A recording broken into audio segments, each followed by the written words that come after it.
In a world pivoting from oil to metals, from globalization to deglobalization, a new front line is emerging, one you'll never see on a battlefield, yet it's already reshaping economies, alliances, and national security.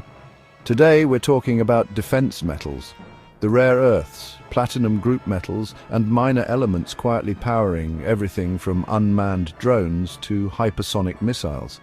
If you think critical materials are only about smartphones and electric vehicles, think again.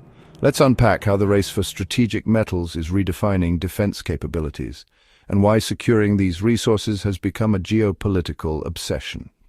We sat down with Jessica Fung, head of consulting at Project Blue, who shared deep insights into the surging defense demand for critical materials. From sensor arrays to propulsion systems, rare earths and PGMs are woven into every layer of modern warfare. Rare earths like neodymium and dysprosium power motors in jets and drones. They're essential for advanced sensors, LED displays, and laser guidance systems. Ruthenium, this heat-resistant marvel, isn't just for electronics. It coats military equipment to scatter radar waves, making it harder to detect. And even lithium-ion batteries, vital for drones and autonomous systems, are now officially strategic military assets. In other words, no critical metals, no 21st century defense. Economic nationalism and deglobalization have turned these metals into chess pieces on the geopolitical board. Just 4 years ago, the Russia-Ukraine conflict sent shockwaves through defense supply chains.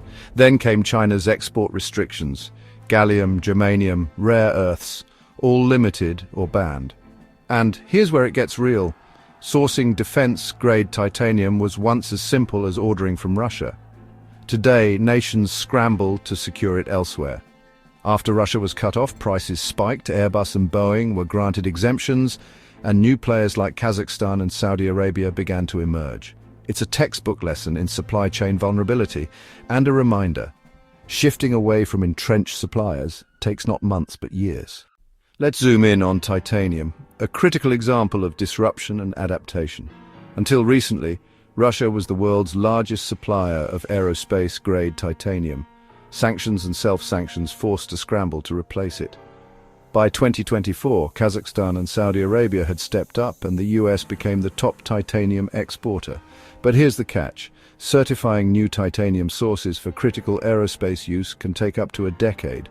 This is why Project Blue believes the future of defense metals will always be global. No single country can do it all.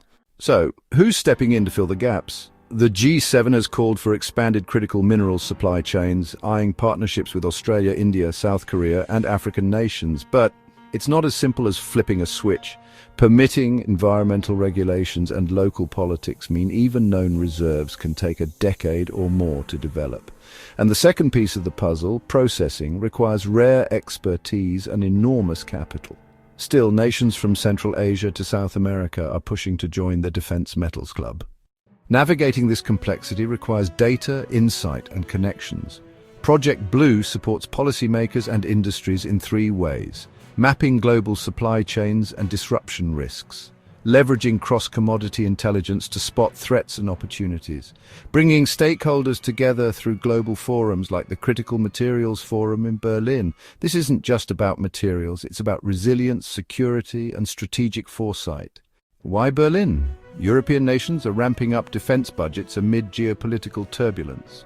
The Critical Materials Forum in Berlin is Project Blue's 5th major event this year, uniting industries from semiconductors to aerospace under one roof.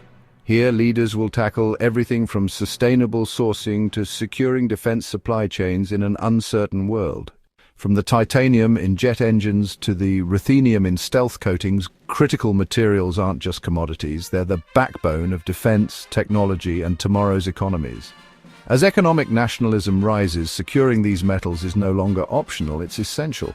Subscribe for more insights on strategic metals, geopolitical shifts, and the technologies shaping our future. Like this video if you found it helpful, and drop a comment. Which critical material do you think will define the next decade? Thanks for watching, and stay strategic.